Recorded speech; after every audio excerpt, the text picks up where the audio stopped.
thank you all for coming today. My name is Louise Burke and I am a director in the Cushman and Wakefield Alternatives Capital Markets team.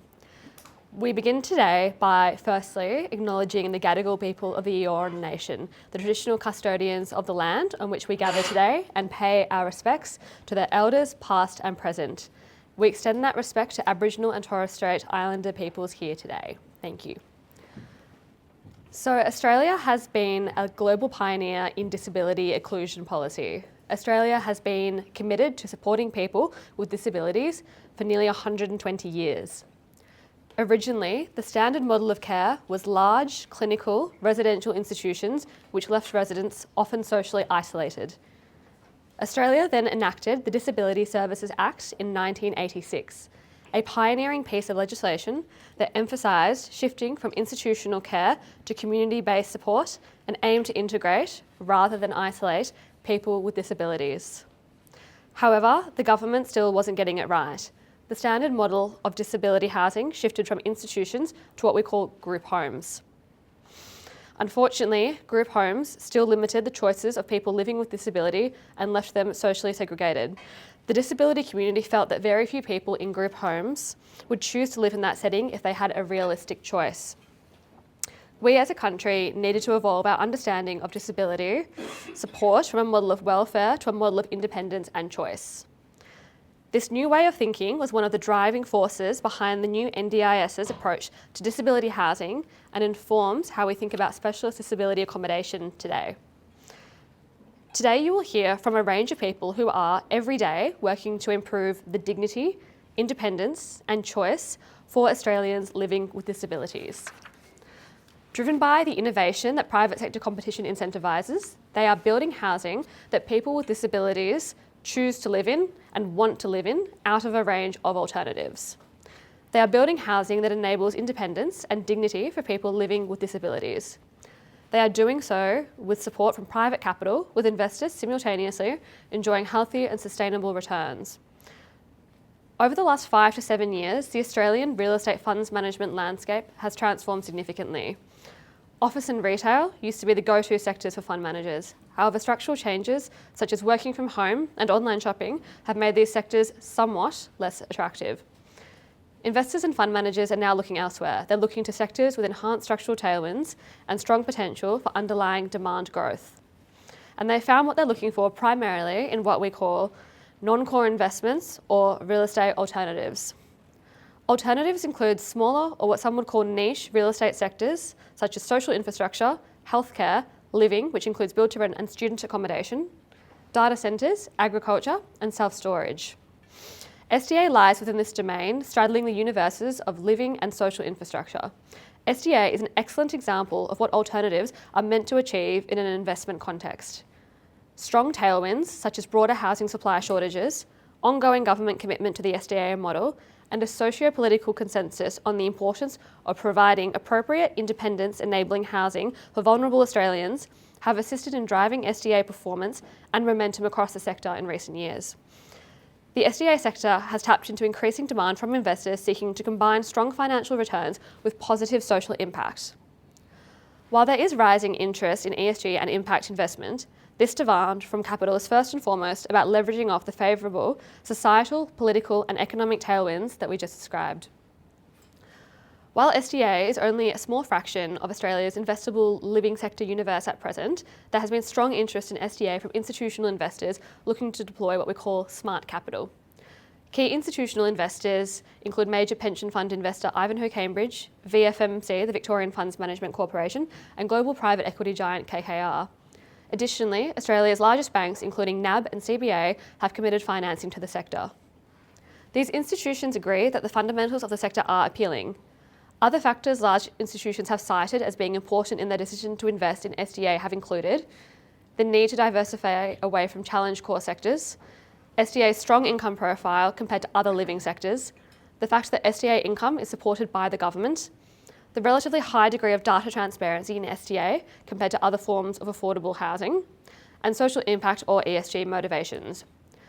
We're very fortunate in Australia to have a political culture that is committed to supporting those who need support and to ensuring that this support is financially sensible and sustainable. The government has embraced the fact that private investment and the competition that private sector housing provision encourages is the best way to support Australians living with disabilities.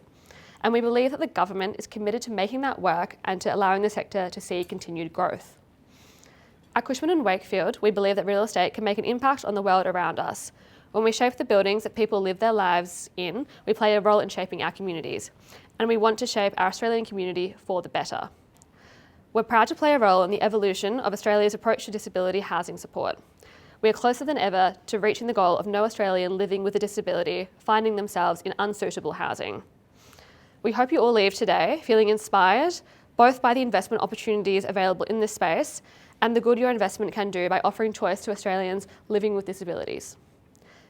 Next, Cushman and Wakefield Australia and New Zealand CEO, Narelle Wild, will be leading our panel discussion. Please welcome Narelle to the stage.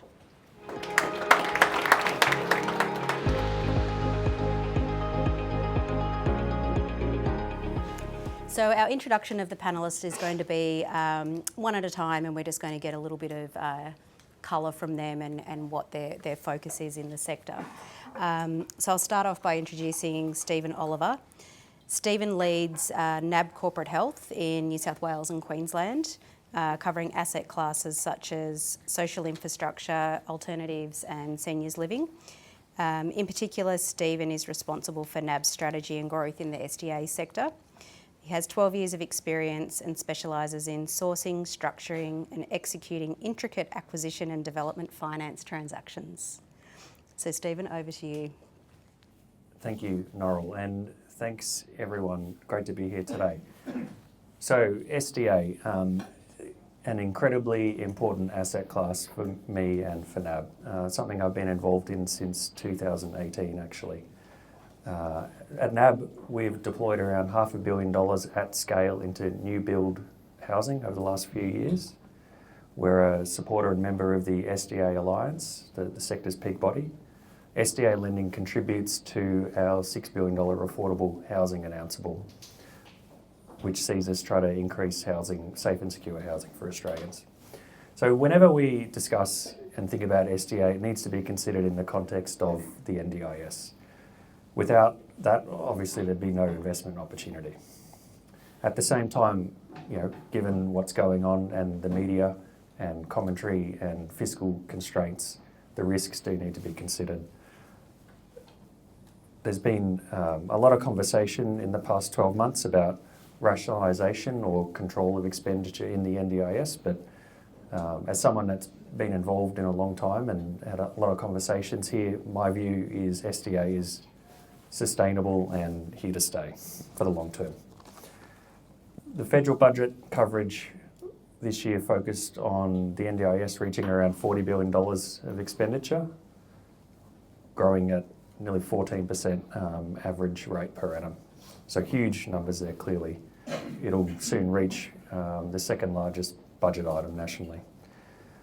So with those sorts of numbers, it's incredibly understandable that the federal government is trying to control the fiscal envelope, and we've seen forward estimates from Treasury try to limit spending growth at around 8% per annum, which would take out about $50 billion over the next 10 years. The question is, we don't know yet where those savings will be found, and so the minister has promised not to slash and burn, rather that we'll have a reboot and reset.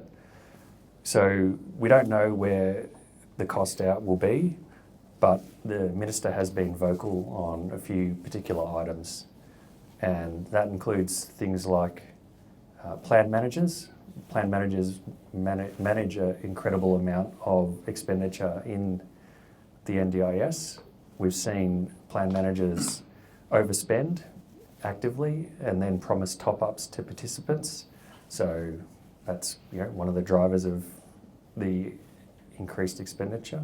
We've seen cases of inappropriate use, holidays, theme park memberships, mobile phones, all that sort of stuff, probably not core to disability support. And then we've seen a lot of activity of fraud as well, and that is resulting in convictions, that's resulting in incredible growth in the tip-offs, community tip-offs. We've for the financial year to February, that's increased around, there's been around 2,000 tip-offs just from the community members, so clearly huge numbers. But where does that leave SDA, right? Again, very confident any rationalisation won't affect it, and there's a few really good reasons why. One, there's simply no commentary on cost out for SDA. Two, you need to start with the biggest budgetary items in the system, and there's two main ones: course support and capacity building. That's around 75% of the 40 billion per annum that's growing. So we're already seeing activity there, trying to increase efficiency, considering looking at plan managers. Is that an expense that needs to be paid for by the taxpayer, etc.? Another really great point to consider is SDA is only a very small component of the NDIS overall at around $700 million per annum, so 1.75%, so small component. It's actually one of the only items where there is an underspend at the moment. We're running at about 60% of the 700 mil, just while takes a while to get homes built, get capital deployed, but it's not one of the ones that's causing budget pressure. SDA is for our most vulnerable people in society. It's sized actually only for around 28,000 people out of the overall, there's around 500,000 people registered to the NDIS at the moment, so a really small component, but people with incredibly complex care needs and incredibly vulnerable. For too long, people haven't had appropriate accommodation, and this is really what this is here to address, and this is what we are NAB as a lender to the sector are trying to help grow. Lastly, for me, and I think when I think about people that we talk to in the sector and people with needs, Australia as a whole, philosophically, we've decided there is going to be a safety net, a broad safety net for people with the greatest needs, and so these are people through no fault of their own, they have disability, and so I think there's strong acceptance that we will support them, and any outrages or challenge to the sector and to spending is going to be directed at people who are using and abusing it. So when we think about all of those factors, NAB and myself as a long-term sector participant certainly feel very comfortable that SDA is sustainable and here to stay. Thanks, Nora.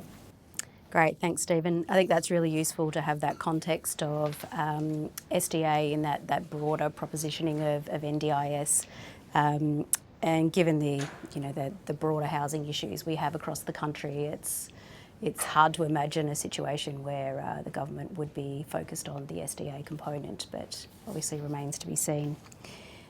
Secondly, we'll move over to David Zimmerman. David is CEO at Blackoak Capital and Executive Director at Lumen Living. Lumen Living's a builder and manager of premium quality, sustainable homes for people with all disabilities. His 2 decades of experience in real estate investment, asset management and deal origination has made David a leading voice on strategic investment in Australia. So David, over to you for opening. Thanks, Narelle. And thanks, Stephen. And thanks everyone for coming. A few familiar faces in the audience today, which is great to see. Look, from our perspective, I just want to pick up on something that Stephen was talking about.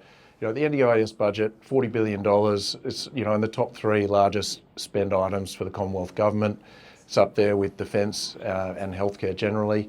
But SDA, as it sits within that budget, and all the press that you hear around the NDIS, $700 million. Okay, so it's under 2%, 1.75% of the total spend. And it attracts and provides housing for 4% of the most vulnerable people on the NDIS. There's about 650,000 participants, and of that only about 4% get access to this housing. So 700 million though is still a very, very significant sum of money.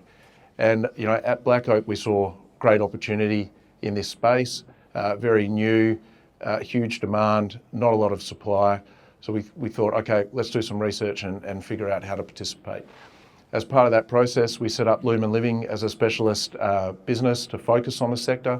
The more research we did, we realised just how much is involved in designing, developing and managing these assets, and it needs a real specialist focus and a team wrapped around it. So in setting up Lumen Living back at the start of 2021. We then said, okay, whereabouts, what markets should we be looking in? And interestingly, our research showed at that point in time that the biggest gap sat in the West Australian market. You know, WA was late to the NDIS show. We were the last state to join the NDIS. And as a result, at that time, I think we had less than 20% of the housing stock of specialist purpose-built SDA houses available for participants. And that still runs, even now, at about a third. So that means 2/3 of participants with SDA funding in WA, about 1,100 participants, can't find homes even if they wanted to, or can't find suitable purpose-built SDA housing. So there's a huge gap there in that demand-supply metrics that are available. So then we sort of looked at it and went, okay, well, you know, why isn't more capital coming into Western Australia to fill that gap? You know, land prices in Perth or in WA are a lot cheaper than the East Coast, about 140% cheaper than Sydney, and 28 to 30% cheaper than Melbourne. So you generally got the same construction costs for the product. Yes, the rents vary based on area, but you're still getting a much higher yield on cost in WA for purpose-built SDA housing than you are getting on the eastern seaboard, particularly in Sydney and Melbourne. So we saw the great opportunity here. Let's start deploying capital. We need to build up a team that really understands the operational risks that are around it, all the stakeholders that are involved, and see what can be achieved. And we've been rolling up our sleeves and doing that for a number of years now, and very successfully. You know, the investment thesis for us was relatively straightforward. You know, we kind of looked at it and went, well, we're building something that's got a huge demand and it's massively undersupplied, so great tailwinds there. Secondly, you know, you're looking at something where when you're developing, it's very rare where you know exactly what your revenue is going to be. You know, it's enshrined in legislation. That legislation enjoys bipartisan support, and we know that our rents are CPI linked, so there's a natural inbuilt inflation hedge in our rental income. So that's great. Thirdly, and probably most importantly and fulfilling and rewarding for us, is you're creating something that there's a real need for. You know, housing is not a want, it's a requirement, it's a need for participants to have somewhere to live that's going to meet the ability for them to have their best life opportunities or live their best life, and that's what we are really focused on and we find the most rewarding. You know, we compete with other sectors for capital, and what's really interesting for us, probably the most applicable sectors are the affordable social housing sector that enjoys a lot of government support, and the build-to-rent sector, which is, you know, in the media a lot, and there's a lot of demand for build-to-rent. There's a lot of money being raised to be deployed into the sector, but when you look at the yield on cost that's available to investors, you know, you're generally getting 3 to 5% net returns. For SDA housing, you know, we're getting higher single-digit to low double-digit yield on cost for our properties. So as an investor, you're getting rewarded financially for owning the housing stock, and you've got houses that are creating great outcomes for people, which is very rewarding. It became evident to us as well that, you know, to truly understand the sector and to create a product that's going to work for the long term, you know, we need to be drawing on expertise and specialised expertise. This is a very hands-on asset class, and you know, we've got a specialised consultant who is himself an SDA participant, you know, and we lean quite heavily on Mark to influence our design in the house. For example, he's quite involved in how we design the layout of our kitchens. I don't know what it's like to cook in a wheelchair day in, day out. Mark loves cooking, he's very involved, and he's had massive influence on the way that we design things to create much better outcomes in terms of the functionality of our kitchens, for example. When we look, you know, long term into what we're developing and that supply-demand dynamic, even if we continue to build housing at the rate that we currently are, groups like Lumen Living in the West Australian market, you know, by the end of financial year 2027, the market will still be massively undersupplied. So there's a huge amount of opportunity to access in that marketplace, and we're looking to continue to develop into that. We've got a great panel of builders that we've been working with. They're experienced in the space. It is a highly regulated industry, so standard residential builders that first foray into it, it's a very difficult and complex process for them. We've got a panel of people that have all got a proven track record that have developed previous projects or that we've worked with so far, and we continue to work with those groups. And finally, what I would say is that it's not just a property asset. It is a real hands-on operational business where you get involved with all the stakeholders, the carers that are around your participants, their family members. And look, at the end of the day, it's extremely rewarding, not just financially. Yep, it's got great medium inflation protected returns for investors, but you're creating a home and a great life outcome for some of Australia's most vulnerable people. And it's a fantastic experience to be involved in that. Extra challenge for the panel. We're sharing this between all of us now, this mic. Thank you, David. And I think for the investors in the room, that last point you raised around that investment type, it very much covers that ESG aspect and the long forgotten S that sits in the middle, like the poor middle child. This sector is very much addressing that social aspect. I'd like to now move on to Jacob Collier.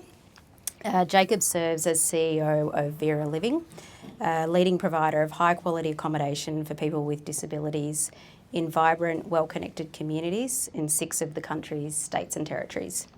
Vera offers its clients access to healthy, community-driven lifestyle rather than simply 4 walls and a roof. So over to you, Jacob. Thanks, Narelle. Thanks everyone for being here. I see a lot of familiar faces here, so really appreciate it. Look, I think for me, conversations about SDA investments have to come back to the end user. And the question for us is, how do you get the best human outcomes for participants? And that seems like it's just a moral question, but realistically, there are significant commercial consequences that go along with that question as well. So if I think about Vera Living's most successful provider-participant relationships, it's where we work with the participant to match them with the best possible property, and that's a property that will enhance their independence and their quality of life. And in this situation, in this sector, when you have a private sector who is incentivised by the government to build housing for the open market, ultimately you're going to end up with a user that's going to choose the property that best suits them.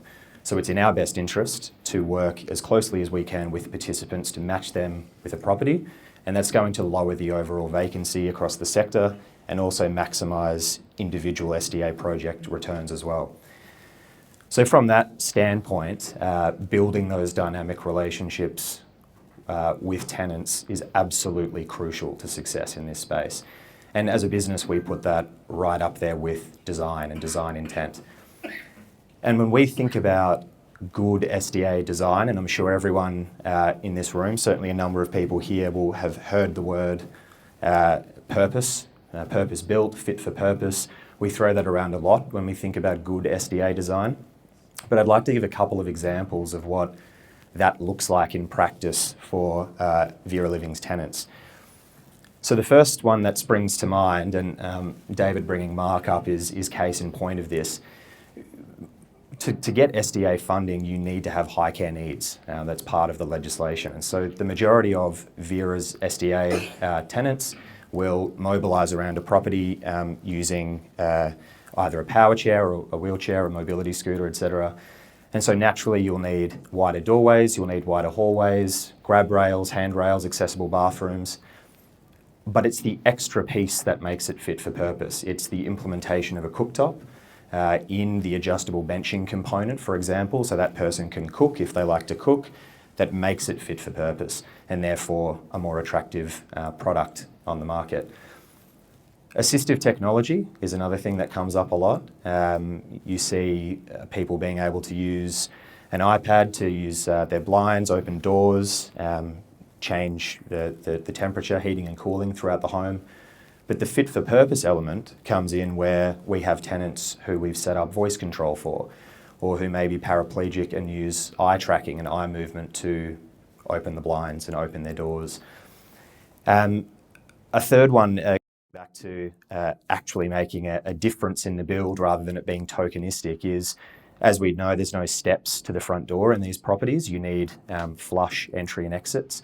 But you'd be surprised how many SDA properties we see where there's a lip which might just pass legislation, but still a lip that would be very difficult to navigate over in a power chair to the balcony. and that effectively makes that part of the home unusable.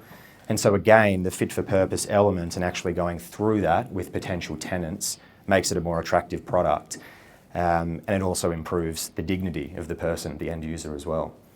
And the last thing I'll quickly say on design is, by and large, from what we've seen across all other residential users, people with disability are a very vulnerable cohort. And so the need for safety and security is much higher than the typical residential user. And so working with that person on what the layout might look like in the property, but also being able to contact their carer at the push of a button is essential. And so all of that taken in concert, and something our other speakers haven't mentioned yet, but I'm sure there'll be questions on it from the audience. When we see good design intent, our experience shows that people living with a disability in properties that have been designed to increase independence means that they're less reliant on care staff. People don't want carers following them around every second of every day. They just want to get on with their lives. So the more people that are living in well-designed SDA, the lower the overall cost on those line items that Stephen was talking about on core supports and capacity building supports, which are the largest cost items in the NDIS budget. And you could say, therefore, that the more people living in well-designed SDA, the lower the overall cost imposition on the remainder of the scheme. And a good example of that, to tie that all into that design intent, is we have a number of tenants who have come from state-based legacy stock, where a gentleman who might be in his late 40s, paraplegic, it's 100, 120 kilos, might require 3 staff to allow that gentleman to get out of bed, into a wheelchair, shower, get dressed, have breakfast for the day. So that's 3 staff, minimum of 4-hour shifts each. That's 12 hours, so that man can have breakfast. Whereas in an SDA product built into the legislation, you have to have supports in the roof so that a hoist can be installed. And now you have one person that can support that gentleman to have his breakfast. It improves dignity, and you've reduced labour in that one home by 66%. And the NDIA are aware of that, which we talk about all the time. The NDIA are very aware of that, and that was a key principle that was used when implementing SDA into legislation in the first place.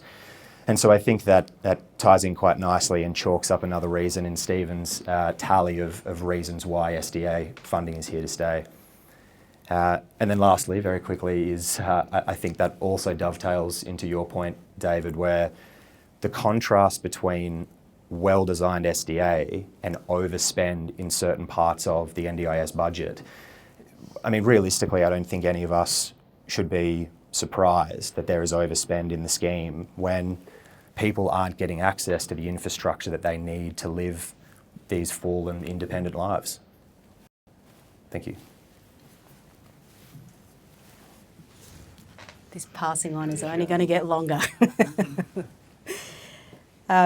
Yeah, I think it's very evident from if you're an investor looking at this space, based on what Jacob's just talked about, that absolutely critical to any decision you make is the ability of that operator there to understand all of that and how that could affect your operational costs and ultimately your returns. So really, really important stuff.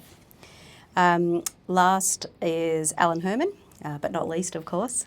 Alan is a partner in Advisory Plus at Cushman and Wakefield. He has over 20 years' experience in providing commercial advice on real estate infrastructure matters to both the private and government sectors. He understands the intricacies of SDA. He has previously led complex investment due diligence exercises on SDA investment opportunities for institutional investor clients, and is a former fund manager specialising in social infrastructure investments, including SDA. So over to you, Alan. Thank you, Narelle, and thanks everyone for turning up today and showing interest. We ran a similar session yesterday in Melbourne, which was also heavily subscribed as well, and it's very clear that across the investor cohort there's a lot of interest in this space, but perhaps some are invested already, but others we are continually hearing is how do we get involved? What's the best method to go forward? Perhaps if I just step back and explain Cushman and Wakefield's role in SDA. We're really committed to this sector. We have both the alternates team, which Louise Burke, great keynote speech to explain the industry, but also we have valuers, we have transaction specialists and capital advisors as well. We've certainly had a lot of interest from our clients and advised a lot of clients, whether they be developers, investors, even through to operators, and also quite significantly government. We could probably do a separate session on the group home situation, but there's been a lot of advisory in the group home situation. It's been really a core element of the work that the combined teams have been working on over the last few years. It's also an investment grade asset that has a lot of interest and a lot of broad interest across the investor types. As David mentioned before, has some great attributes around yield on cost, but also some inbuilt mechanisms around inflation hedge, but also input cost mechanisms around location, land, and also cost of capital that other investment classes clearly do not have at the same sort of level as well. And last but not least, Cushman and Wakefield, we like to pride ourselves on purpose and also sustainability in investment as well. And as Narelle mentioned before, it really does tick off both the E, S and the G as well to a degree. So yeah, it is an impact at all cost investment. It's certainly a high yield, and it's got potential for strong returns, but also matched in with some really strong for purpose elements to it as well, and impact elements, which I know a number of you in the room are well attuned to as well. From my perspective, I suppose the key message I wanted to sort of leave with is that not all SDA is created equal, and I think a lot of investors are asking that question of discerning between where should I invest, what's working, what's not working, where are the lessons learned so far. What I am certainly seeing is that it's not a sort of set and forget sector. David's articulated that, but so has Jacob as well. And you know, it does require some on-ground expertise. It requires the likes of 3-4 of the panelists really working together in concert. It has been a sector that's been only a few years into its gestational period, and you know, the sector has really been building the plane whilst trying to take off. It's only now that we kind of really get to sit back and see what works, what doesn't work, the scale, how does the scale sort of work through, what's the data that's available as well. It's also clear that not all SDA products and investments cover the same risks. Some investors are just taking the operational risks, some are taking development, some are taking different typologies, different locations, etc. So there's a lot sort of a lot of evidence base that now that we can draw upon more broadly. So I suppose the question is what constitute good and suboptimal, or I'm trying to recall from yesterday, Jacob, what you called it, suboptimal SDA. What does that constitute? And for me, it's not mind-blowing, but it bears repeating, and it bears consideration. So firstly, like most of the living sectors, location, demographics and build quality and amenity, just core to the whole concept of SDA. If you don't have the right participants, you're not building in the right locations, but equally you're not building to the right standards and the right quality. The residents and the participants have ultimate say on where they can live. They can move out at any point effectively, but equally on the flip side, if you find residents and you cater to their needs and you provide a great quality product, well, they're sticky, and the vacancy rates are demonstrated to be low. In terms of an investment, crucial importance around the quality of and the track record of the fund manager, and their ability to be not just opportunistic in terms of investment, but have a really clear mandate and have a really strong strategy around how they will develop, not just for today, but also for 5-10 years down the track. Ultimately, these are build-to-hold products, and there's no need, and you just cannot take a short-term approach on these. So long-term approach, methodical, very, very important as well. Perhaps, if I just delve a little bit, just bear with me for a bit whilst I delve into a little bit of the demand and a little bit of the data, of which is evolving over time, as I mentioned before. So the NDIS does collect at an SA4 level demand, and the amount of SDA participants in each SA4. And a couple of quick stats here that are actually quite surprising. So firstly, 25% of SA4s that have SDA participants already signed up, gone through the process. And those of you who know the process, it can be torturous at times, but it's getting much better over time. 25% of those SA4 areas have no SDA provided. So there are significant already undersupply of stock. You add into that also that you've got increased participation in NDIS, which will then translate into SDA uptake. And then you've got the structural reforms such as group home, movement from group homes. There's significant demand that are coming through. Of course, there are going to be instances, and we've got evidence of that, where supply is oversupplied at the moment. So there is not enough demand in some pockets. So the importance of having your fund manager working with your SDA provider, with your financier, and with the SILs as well, working in concert, cannot be understated as well. I suppose a couple of other stats, if you really break it down into sort of really localised areas, WA, Tasmania, Queensland, really strong potential. So I think 20 to 25% growth in SDA participation over the next 3-4 years, and somewhere between, on an annualised basis, 3 to 4% growth over the next 10 to 15 years. So it's that sort of recurrent growth that's really, really enticing to investors. And if you break it down even further into some of the really localised areas like Albany in WA, have a lot of have existing SDA plans available but no stock. Same with inner Hobart and Western Hobart as well. I think they've got 90% of SDA participants that don't have SDA accommodation at the moment. So there are opportunities there, but it's really the platform and the fund manager to enable to harness. That's what's really important. Supply. David mentioned it as well, so I won't go over it in a huge amount of detail, but all investors are looking at that lower level, particularly in where land prices are fluctuating, growing, but also the input costs around construction, cost of finance, etc.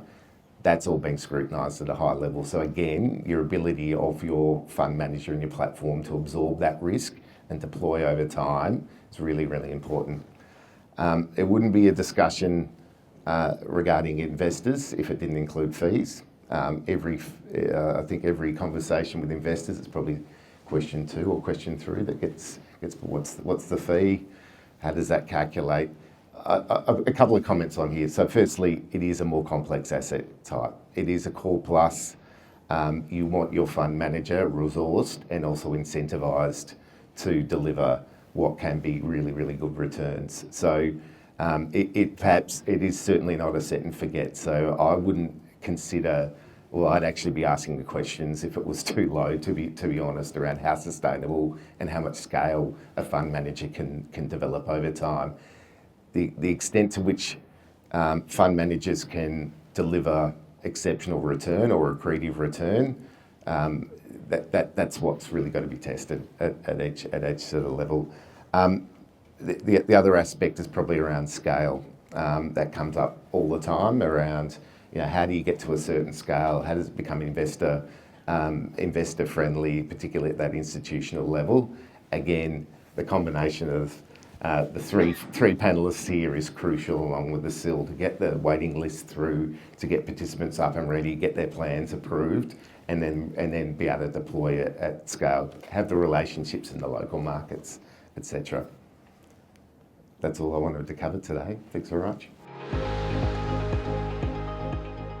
So based on those opening remarks from everyone, I think it's evident that there's a lot of opportunity in the SDA sector.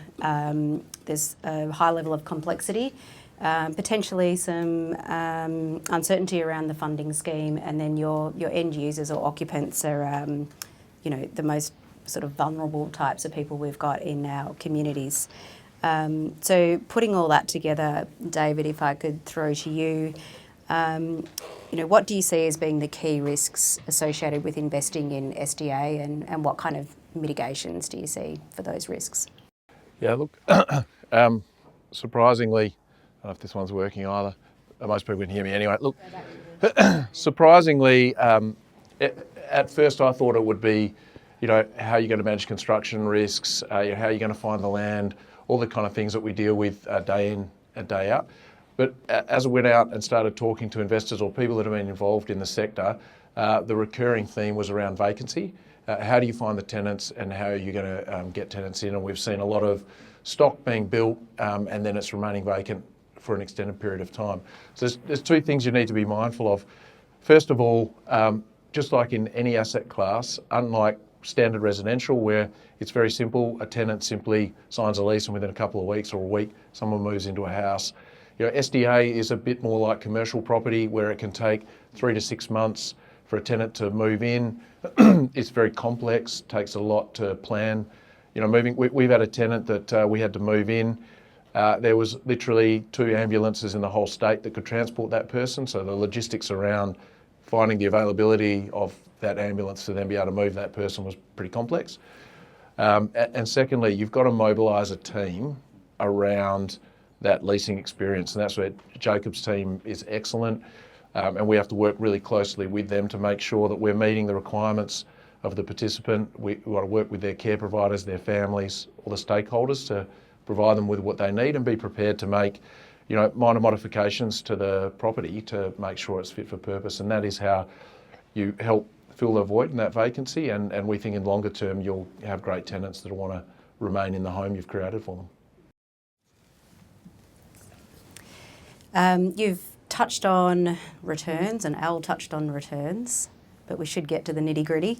So David, Blackoak actually acquires sites, develops, operates SDA. So could you actually put some potential numbers around returns, and tell us how that maybe sits in the broader real estate sector, just to give it some relevance? So look, as a fund manager, we target 13 to 16% IRR for our fund that we're currently raising for. And one of the things that attracted us to the sector in the first place was the opportunity to make those sort of returns. As a management team, we believe in it heavily. Between ourselves as directors and other members of the team, we've invested nearly $10 million of equity into our funds ourselves. So we've certainly put our money where our mouth is, and we feel really good about that long term. And look, we're able to achieve those returns with targeted leverage around 20 to 25%. We generally prefer fairly low geared strategies as a manager. That's Blackoak's approach. But we like to work very closely with groups like Stephen, but we don't ever want to end up in trouble with him. So we're trying to keep ourselves at a nice, sensible level. Well, on that note, Stephen, maybe it's time to show us the money. Yeah. What do you see as the lender's role in the provision of high quality housing for SDA, and how are you encouraging best practices amongst builders and developers? Yeah, it's just property, right? No. Okay. That was very, very dry of me. But okay, everyone gets me. Great. So in complex sector, we've all heard that, we all understand that. I think we have as a lender, social license obligation to really understand and be a genuine long-term partner in the sector. And so for me, when we are lending into SDA or other alternates where we're dealing with people and their livelihood, their home, having that deep understanding and that sector knowledge is incredibly important to sort of potentially weed out what may or may not work based on our experience, and parties that may or may not be able to, parties that may not or should not be coming to play in this space. In the end, we apply a social infrastructure lens to this with an ultimate view on ensuring incredibly high quality housing, purpose-built housing for the resident, and security of tenure is absolutely critical. So that means that we're looking across all the parties, who's involved, what's their experience, how's it all going to work. And so, essentially, we can contribute most by being a partner, bringing our knowledge to the table, and working closely over the long term. So we probably saw the lending in SDA emerge as really a single asset lend. Could you comment on how you've seen that lending evolve in the space?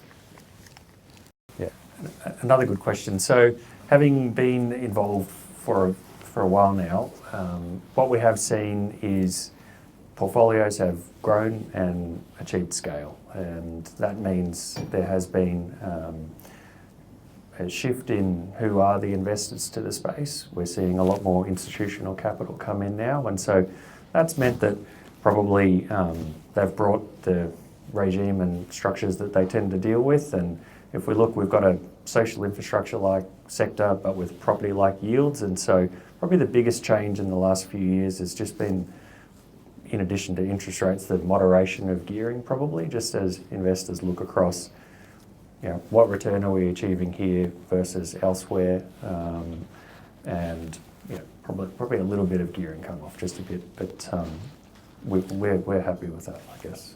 Well, although we always want to lend more money, of course, never pay us back. Ultimately, more wholesale investors, more institutional capital, probably more of a focus towards greenfield homes out there in the market. We're finding a lot of that, a lot of supply. That's where most of it is now, as opposed to other forms of housing. So, yeah. Thanks, Stephen. In the conversation, we've talked about the supported independent living providers, or SILs is the industry acronym. So Jacob, if we look at Vera Living, how do you ensure that you've got the best provider for all of your participants across your portfolio nationally?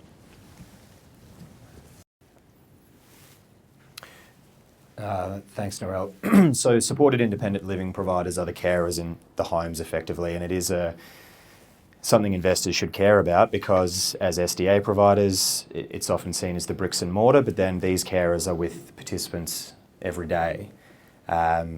So we go through a rigorous DD process with SILs.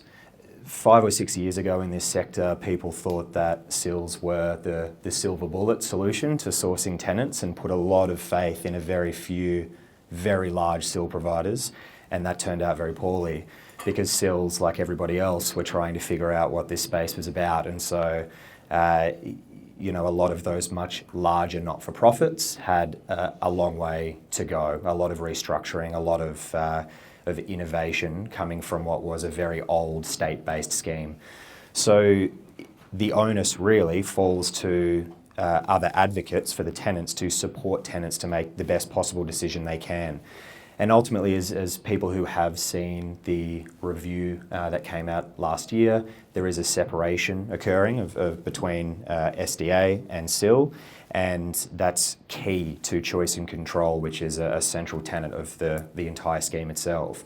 So really, Vera Living never appoints the SIL. It's up to the tenant, but we will do our absolute best to go through as many SILs in that region as possible to put the best possible selection in front of every tenant. So whereas most SDA providers we've seen might have 5 or 6 SIL collaborators that they work with, we have about between 36 to 40 at any one time. And so if, for example, a carer doesn't work out, then there's another SIL that we could potentially introduce to that tenant, or give them another pool of options. So that often looks like multiple interview rounds. The key things we're looking for is, can that organisation deliver exceptional care in that setting? And that's really as simple as it is.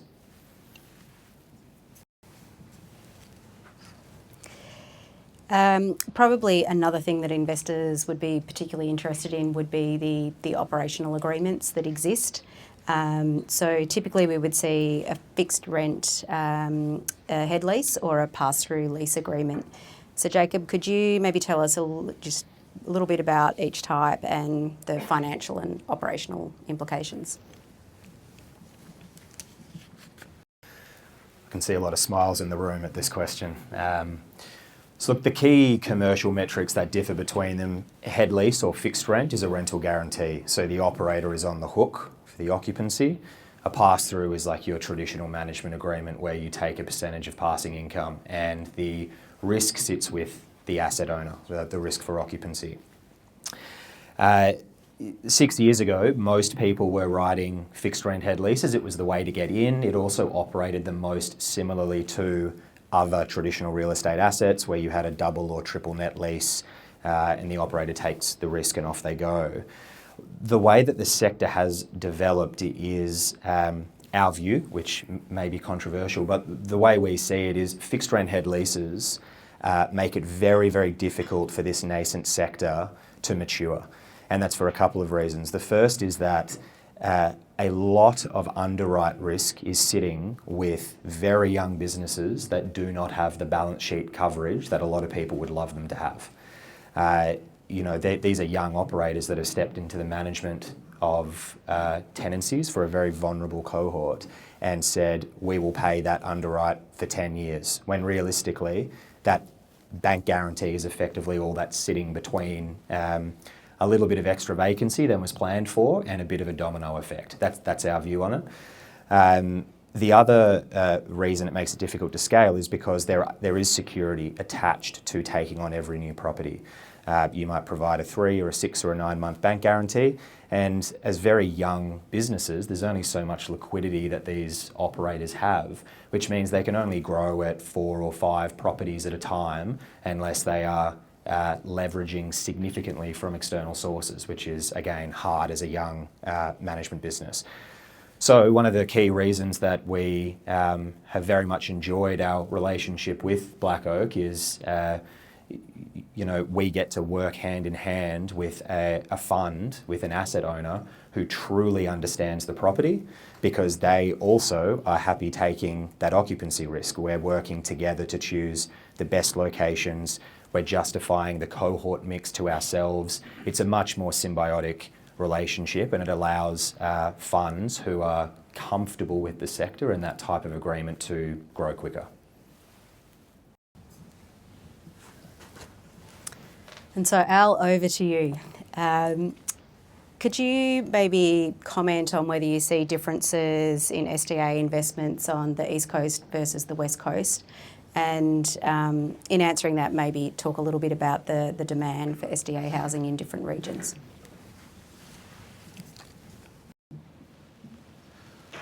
Thanks, Narelle. Look, it probably has come up a couple of times. I actually don't see a huge difference between the two. It's probably a bit overblown, the East Coast versus West Coast. So a couple of factors. Firstly, I think Western Australia is still part of Australia, even after COVID. So we're still part of the same Commonwealth, but also the same NDIS and SDA platform and framework sits across the board. So the only thing that really changes by region, and that's right across every SA4 effectively, and every sub-region, is around location, costs, and it's very much a sort of almost like a regulated asset rather than a standard sort of real estate investment. Whilst Western Australia doesn't have the scale, it certainly does have some benefits in terms of, as mentioned before, a lot of the uptake. Firstly, the participation in SDA is much lower, coming off a much lower base, so much later to the NDIS as a scheme, so participation's growing pretty much like wildfire at the moment, really catching up with the eastern seaboard states. Equally, lower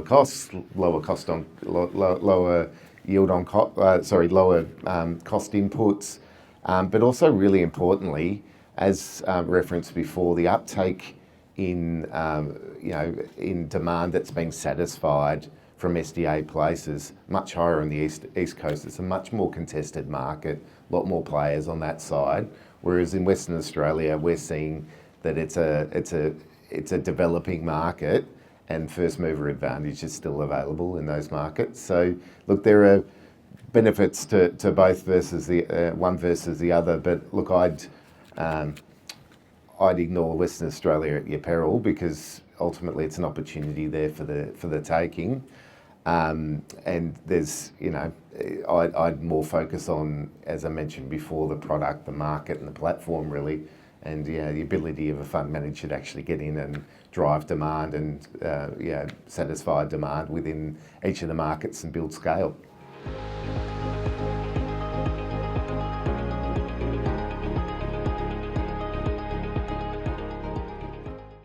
I could talk from the property perspective maybe, and then link in with Jacob. Like, what we have found is that we always build all our properties to the highest standard. So everything is built to a standard to be able to cater for a tenant with high physical support needs. But we run all our financial modelling with a spread of tenants, assuming across the portfolio we'll have people with different levels of funding. So we want to have flexibility in the property so that we can meet the customer's needs. And then we are prepared to work with the tenant to make some modifications to fit what it is that they require. And probably best I can give you a really easy example. We had a tenant, lovely lady, moved in. She's unfortunately blind and deaf, and in her house, talking with her father, he said, look, the door that you've got between the main living area, her bedroom, and into the bathroom, having a big automatic swing door is no good. She'll have it open the whole time. It would be much more convenient if you had a sliding door, so if you could remove that, and that can just be open all day, but in the evening when she sleeps, because she has a full-time carer in the property, it can be closed for privacy purposes. And so we're happy to make those modifications to make the family happy. She's in, she's very comfortable. You created a home, and then you've got a customer for years and years to come. I think that covers most of it. Look, I think to answer your question more fully, I'll talk about properties that there have been significant vacancy rates in, and that's properties where there has been no consultation with the community. It's a cookie cutter approach built near no amenity, out where the land is as cheap as they can possibly buy it, because the intention has been to maximise return. Nobody wants to live there. At the end of the day, you're dealing with a very price inelastic cohort. It's the plan budget is public, it's their plan, and so they want to get the best bang for their buck. And people are discerning, and they should be. And so that's why, to the extent that you can, you leave that flexibility David was talking about to co-design as much as possible. That doesn't necessarily mean, moving the footprint out by another 20 square metres or changing, there's a level that is to an extremely high quality, and then you work with the person as much as humanly possible. But there are very key factors that you do avoid, and there are significant vacancy rates for very poorly built and poorly located properties. And I think that's the scare that everyone's getting when they're seeing oversupply. Well, that's because you can't build 800 properties in Ipswich and expect that they're all going to be full next to each other.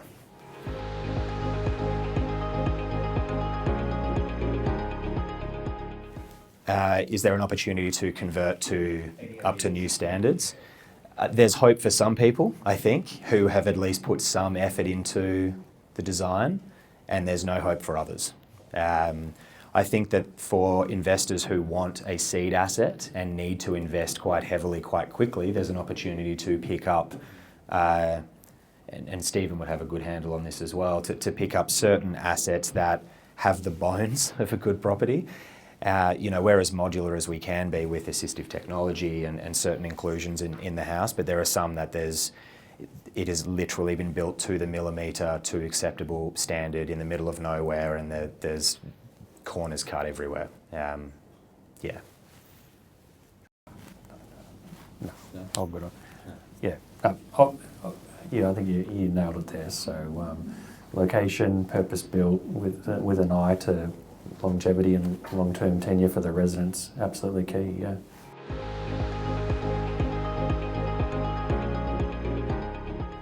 I don't believe so. I think the importance is actually to separate the SDA provision and the accommodation provision from the care provision. One of the things we're very focused on as a landlord and developer is, first of all, we're very focused on the long term, so we want great outcomes for our customers, because this is a business we want people in these homes for 20 years, as long as we possibly can. So we've been very, very strict on making sure that any of our tenants have the option to remove the care providers from our homes. We have faced a lot of resistance from some SIL providers for that because they obviously don't like it. We're like, look, at the end of the day, even though we're not involved day to day in their care provision, it's our customers' right, and the whole point is to separate care provision from the accommodation provision. The same reason we also think about, you know, where we build, we like to have a small portfolio of housing in each neighbourhood so that if our tenants aren't comfortable with the people they're living with, or there's something they don't like about the house, we're able to provide them with other options sort of in that portfolio without having to move them to a completely different geographical location. And I can give you an example. We were invited to tender with a not-for-profit group owned by a large church, and they insisted as part of that they wanted to provide the SDA and they wanted to provide the SIL provision. And we said we won't tender under that basis because we think it's fundamentally in breach of the choice and control provisions of the NDIS.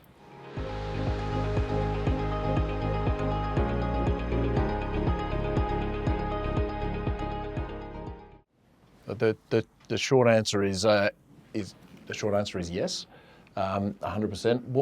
What we don't want to do is recreate group housing. So we will build in a neighbourhood. We might build two properties next to each other. We make sure they're distinguishable so they look like standalone houses, and we try to build nearby so that it is short commute distance between them, and work, you know, with the ability for them to provide care provision. Look, the other thing I should say is we take a really disciplined approach to where we choose to buy property, and it's things like we won't buy property if there's not a footpath in the street because that's just fundamental flaw in accessibility. And there's a property that we have developed where we work with a local council to actually build a footpath out the front of our house that went across the park and to the nearest bus stop to improve accessibility. And one of the things that we found is that the local councils, surprisingly, are actually really willing to work with you when you're trying to create great outcomes for vulnerable people. And so it's important for us that we have, you know, houses that meet that criteria in those neighbourhoods. Yeah, no, that was great. Just to add to that as well, I think SILs have had a lot of the pie for a very long time, and what we're finding with people, particularly who have had a disability for many years, it's not an acquired disability, is they'll have carers they've built wonderful relationships with for decades, and they want to bring those carers. And so it's our job to be as flexible as we possibly can to allow them to bring other care organisations into that property as well. So it was also quite common knowledge, I guess, a few years ago that a SIL would almost say no if there wasn't 2 or 3 properties clustered because of their ratios. From a financial perspective, that's been disproven on a number of counts now, where SILs, in our experience and across the country, we've got a lot of evidence now that a SIL can very commercially run a single standalone house on their own and still do absolutely fine. So that's changed quite a bit.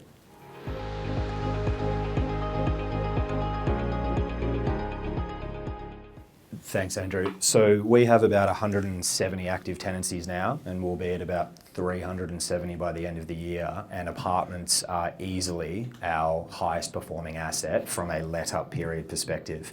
The concern people have had in this space is because people built apartments extremely quickly in only one type of location, which was metro above a train station, which makes sense, but not everybody wants to live metro and above a train station. It's about the choice.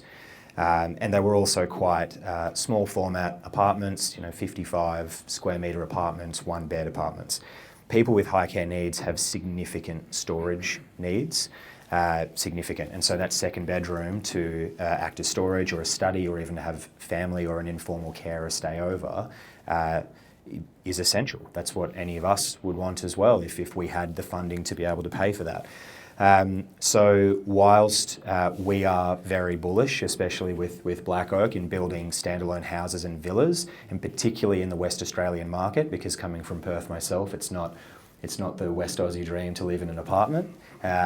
You need to be a local, and you need to see what locals want. And in Sydney and on the Central Coast, our apartments have been incredibly popular because that is where people want to go. They want to move back into where there's life and excitement from living out in the sticks. But in Perth, villas and houses are doing much better because there's more suburban sprawl and people want to live in suburbs they grew up in. So it is just having that local approach. But in short, no. Apartments, there's been this fear-mongering campaign around apartments, and that's what will happen if you build far too many poor quality apartments. And just to add to that, some of that I know from first-hand experience has been conversion. So, for instance, it might have been 4 or 5 years ago, the market was starting to tail off in build to sell.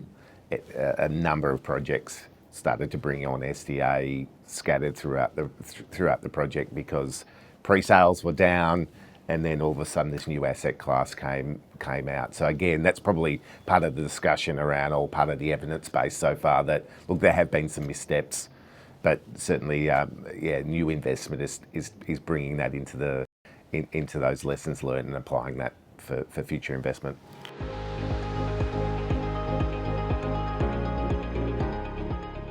The model's a bottom-up model, so they look at cost inputs, and it was the government's opinion that, all things taken into consideration, that apartments were slightly too high when it was initially legislated for.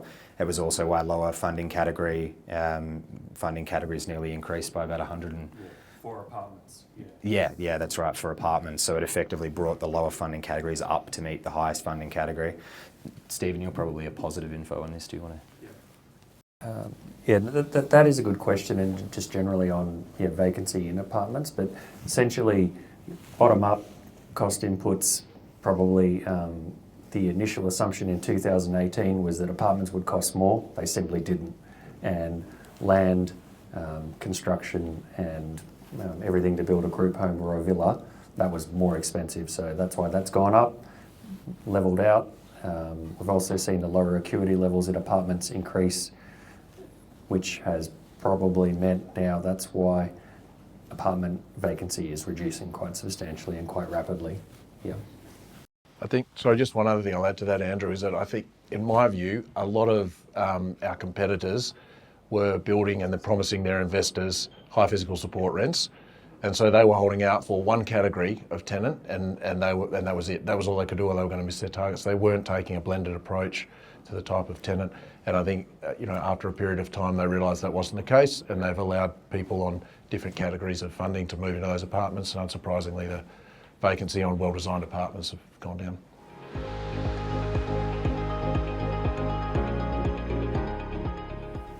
Again, I think it just needs to go back to SDA is such a small component of the overall NDIS budget. It's incredibly politically and incredibly visible. We've said we're not going to have 6,000 young people in aged care anymore. There's still 3,500 roughly. They all need to live somewhere, and so I think there's pretty common acceptance that SDA is going to need to be indexed by CPI. We've seen that essentially every year now since inception, and we've had a very strong uplift in SDA payment overall to recognise the increased input costs in the first 5-year price review last year. So we think it's quite sustainable overall. Yeah. I think I'll just add to that and say that, look, if you look at it from a pure finance or from a cost of capital perspective, the government understands that SDA housing reduces the overall cost in the aged care sector. Bill Shorten realises he's not talking about enough that people sitting in hospitals that are being cared for are sitting in the healthcare budget. So it's take them out of that budget into the NDIS, and then if they can access SDA housing, as Jacob said, you can cut down the labour costs for care dramatically and get better outcomes for the participants. Like, it truly is a win-win situation. So when we look at all the press that's around the NDIS, I keep coming back to the same thing where I say, look, 650,000 people, we're talking about the 4%, the 26,000 people that get SDA funding. They're the most vulnerable people on the scheme, and it's providing funding to reduce the cost of caring for them and provide other great outcomes. There's lots of studies that have shown that the independent living provides better, longevity of life and better independence. We may as well all have a go at this one. The other point is that, this is infrastructure. It takes a long time to build. It's very immobile and slow moving. state-based schemes have now been disbanded, and a lot of that state-based infrastructure, there is a plan for that to transition across to the national scheme. There's now really no other option for people. It would be extraordinarily difficult to unwind SDA in any type of rapid fashion at all, because outside of SDA, as David just said, you have hospital and aged care. It's now, as per the government's, which apparently they're going to miss targets, was in headlines this week, young people cannot go back into aged care. That quite literally cannot work. And so you've got hospitals. And for anyone who's gone through a hospital tender, as I know you have, it is multiples more expensive, multiple times more expensive than SDA to have someone in high care in a hospital.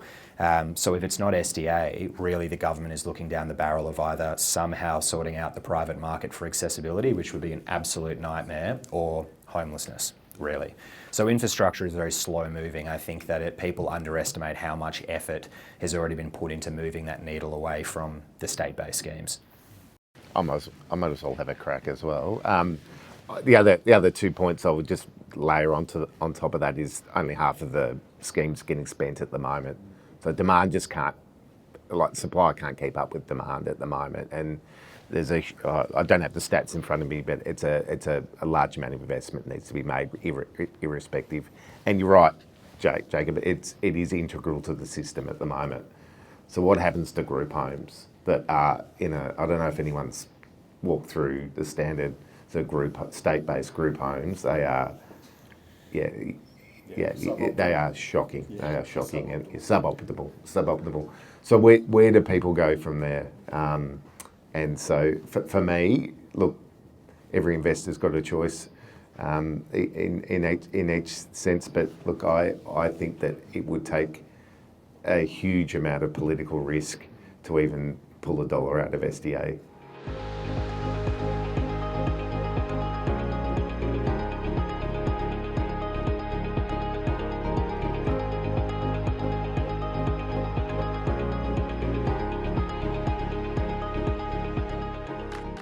Three really good questions that I will attempt to answer really quickly. So your first around the target returns, yes, that is net of all fees, the cost to run the fund, but before any performance fees, because we've got to hit certain hurdles before they come into play. What was your second question again? Exit strategy. Oh, exit strategy. Look, one of the reasons we like this sector is it's very hard to scale up. It's hugely time consuming. We've had to mobilise a team and focus. You've got projects, if you're building single houses, your projects are somewhere in the order of, call it, 2.5 to 3 million of equity for each house. If you're a superannuation fund with 95 billion under management, you can't even contemplate that. However, when you look at a portfolio of 200 to 300 million of this, all of a sudden you've got hectares of residential land underpinning a portfolio. It's effectively a build-to-rent portfolio of single-storey housing scattered throughout the neighbourhoods with inflation-linked characteristics and a hugely diverse mix of tenants. So our exit strategy would definitely be, when we're at scale, it will become absolutely an asset class that institutions will participate in. And I think eagerly, we already talked to a lot of those sources of capital, and that is the biggest thing holding them back, is how do we scale? We've got to create it. We can't take the time and we can't deploy the teams with the attention to detail to build this up over time. And what was your last question again? LVI. Look, just that's our strategy generally. One of the easiest ways to protect yourself against economic cycles in our history is to have very conservative levels of debt. We much prefer to go in equity heavy, and frankly, that's our investor base's preference as well. Capital has a role to play in the capital stack, and we want to work with our banking relationships to create more diversity and size of our portfolio.